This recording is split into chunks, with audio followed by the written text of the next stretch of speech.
السلام عليكم ورحمة الله وبركاته. هذه الحلقة جايبين لكم طريقة تهكير كلاش، طريقة سهلة جدا جدا. بس شغلتك انك تروح على الواي فاي، تضغط على الشبكة مع تعديل هيئة الشبكة، تحط كذا وثابت،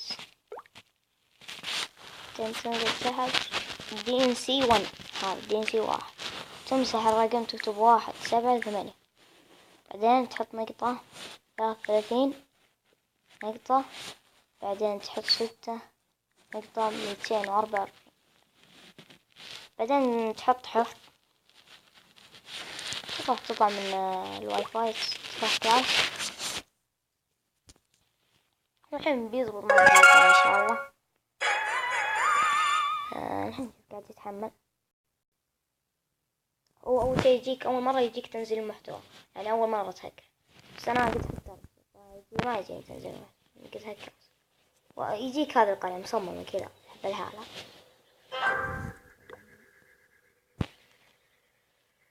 شوف في كلونات بعد، شوف بس كله تلقاهم ليفلهم 9.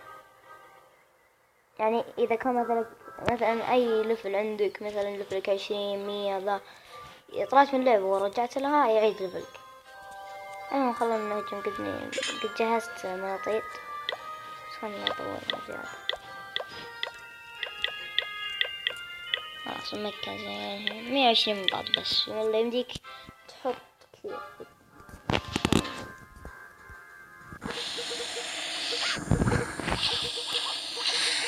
يمديك تحط جنود 2400، يعني يمديك تحط 2400 بربري. بس أنا ما يمديك تحط، إن المنطاد تساوي 5، ما يمديك تحط 2400. شوف في ملك بس في ملك وملكة وملك بيتا، هذا تهكير ثاني. وفي تهكير ثانية يعني فيها ملك، فيه ملك فوق، ملك تنين، ملك بس هذا تهكير ثاني. شوف يضرب المنطاد الملك البيت، شوف كيف يضرب المنطاد.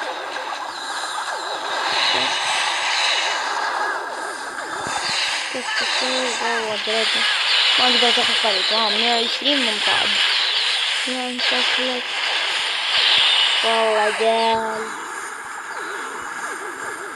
ملكة والله واحد ترى قال لي هذه هي اللي تخرب علي، هي شوف تخرب علي صدقني نفس المكان اللي هذه المشكلة. شوف ورا بعض خربون. يلا بس كانت هذه طريقة التهكير، فمع السلامة.